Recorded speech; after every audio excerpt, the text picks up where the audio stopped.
¿Cómo se mete en la parte de la escritura? Porque primero empezó escribiendo cosas para radio, ¿no? Muy jovencito. Bueno, yo empecé a escribir, yo fui un poco niño prodigio en ese sentido. Luego he degenerado en lo que soy actualmente, pero yo empecé a escribir en la isla de Santo Domingo a los 3 o 4 años porque vivíamos casi en plena selva, vivíamos en plena selva dominicana casi, no había escuelas ni nada, y mi padre a mi hermano y a mí nos empezó a enseñar a leer, y yo aprendí a leer en Platero y yo el libro de Juan Ramón Jiménez.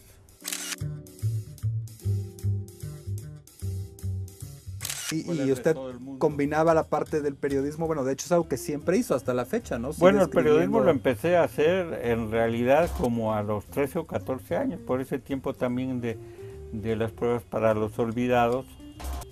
Había una revista, de esas revistas efímeras que salen muchas veces para preparar campañas presidenciales de algún político.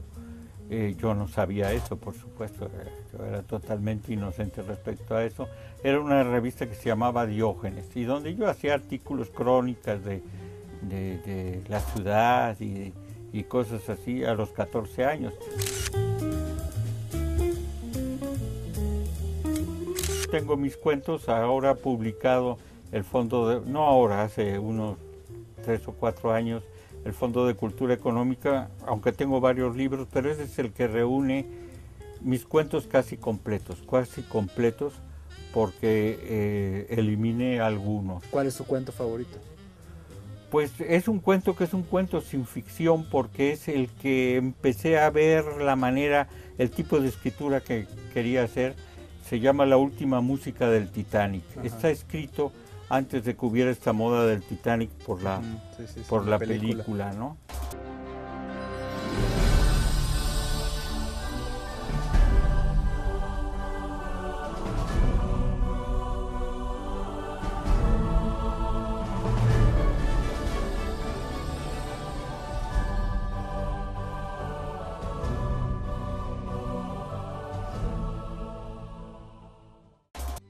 De pronto, los interrumpe y silencia el gran estruendo de la caldera que estalla, y luego el parpadeo y súbito apagarse de todas las luces, y la sacudida en la popa al partirse por el estallido de las calderas, y el desprenderse del resto del buque, y finalmente sueltan los instrumentos o se aferran a ellos. Todo se abalanza verticalmente, todo se sumerge en las ávidas, frías, oscuras, feroces aguas, y nuestros 7 inmortales músicos se ahogan y son arrastrados al fondo del océano, allá abajo, a 4 kilómetros de profundidad, de silencio, de no música. ¿Y de qué trataba el cuento? Bueno, me había pedido Mario Lavista, el compositor, el músico que dirige la revista Pauta, un artículo para su revista. Yo le dije, bueno, yo soy muy aficionado a la música, pero no sé ni dónde está el do en el piano.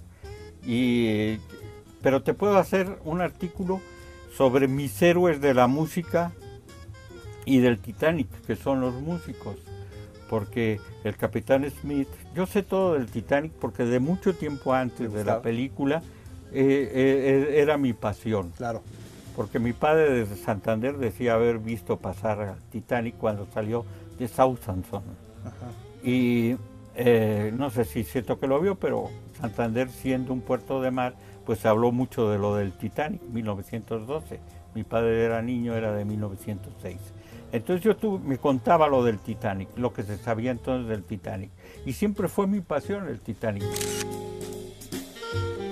Ese cuento lo escribí, bueno, ya hace algún tiempo, puede que haga más de 20, 25 años, y salió en la revista Pauta. Y es un cuento escrito un poco como una composición musical. Por ejemplo, no tiene puntos, son como 6 o 7 páginas sin punto, nada más comas, y eso como si fuera un movimiento musical continuo.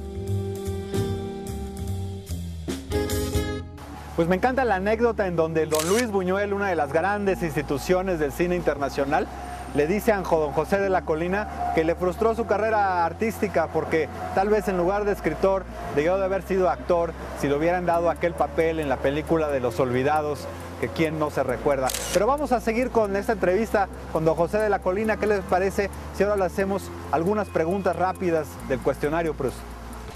Bueno, a ver, don José, le voy a hacer unas preguntas. A ver, viene.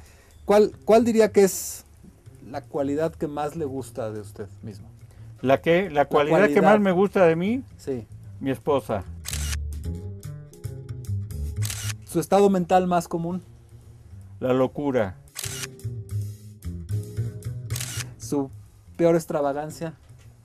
Mi peor extravagancia, no sé cuál sea. El ser, bueno, el definirme por las 3 A's. Apátrida, ateo y ¿cuál sería la otra? Ya no me acuerdo. Bueno, luego la recordaré. ¿Cuál es la persona viva que más admira a usted? A mi esposa. ¿Cuál diría que es la idea de la felicidad perfecta? Viajar los 5 días de navegación del Titanic. ¿Qué talento le gustaría tener? El de músico. Yo me siento un músico frustrado, aunque ya digo, no sé dónde está el do en el piano. ¿Cuál es su posesión más atesorada? Mi esposa. Sí. Si es que realmente No le va a la gustar poseo. decir que- Ahora no está en casa, espero que no esté con un amante, a menos que sea un millonario que nos resuelva la situación a todos. ¿Cuál es su héroe de la vida real? Mi héroe de la vida real, pues no sé, yo no me gusta mucho la noción de héroe. Yo como soy de una viril cobardía, no me gustan mucho los héroes. Oiga, ¿cuál diría que es el rasgo principal de su carácter? Actualmente, ¿O el que lo ha definido a lo largo de bueno, toda estar su muy vida? aterrado ante esa cámara, pero no sé, yo creo que, ¿cuál cree usted que sea? No sé, el de un escritor que escribe cuentos. Bueno, pero Que ese no es un dedicados- rasgo del carácter, que eso ha es una dedicado- vocación y un castigo. ¿Diría usted soñador? ¿Eh? ¿Soñador? No, sí creo que soy soñador. Soy soñador, me parece. Y el rasgo principal de mi carácter es detestar cada vez más todas las sujeciones que tenemos en el mundo. La nacionalidad, la idea de patria, la ideología. Don José, ¿cómo se imagina usted el legado que deja? Porque a lo largo de todos estos años y de escribir tanto... Bueno, pues quedarán mis libros de los demás autores, pero yo no creo dejar ningún legado. Y espero dejar nada más mis cenizas y que las dispersen lo antes posible. Ya estoy muy cerca de eso. ¿Cómo ve el futuro? ¿Cómo ve México? ¿Cómo ve lo que está pasando hoy en día? Yo quiero mucho a México, en realidad yo soy mexicano. Si llegué aquí a los 6 años, viví la vida mexicana, etcétera. Quiero mucho a México, lo cual no quiere decir que me guste. Si uno tiene un hijo paralítico, etcétera, lo puede querer mucho al hijo, pero no gustarle que sea paralítico. Y entonces no me gusta el México actual.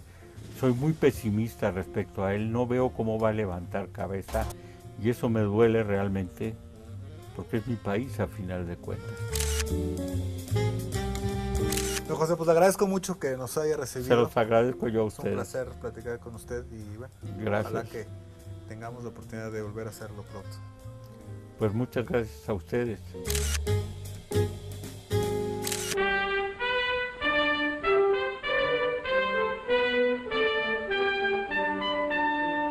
Pues la historia de don José de la Colina es una muestra más de que para ser líderes hay que realmente adorar lo que uno hace. La historia de él, que empieza desde muy pequeño escribiendo cuentos y se va convirtiendo así en su forma de vida, creo que es un ejemplo muy importante para todos aquellos que quieran dedicarse a ser escritores.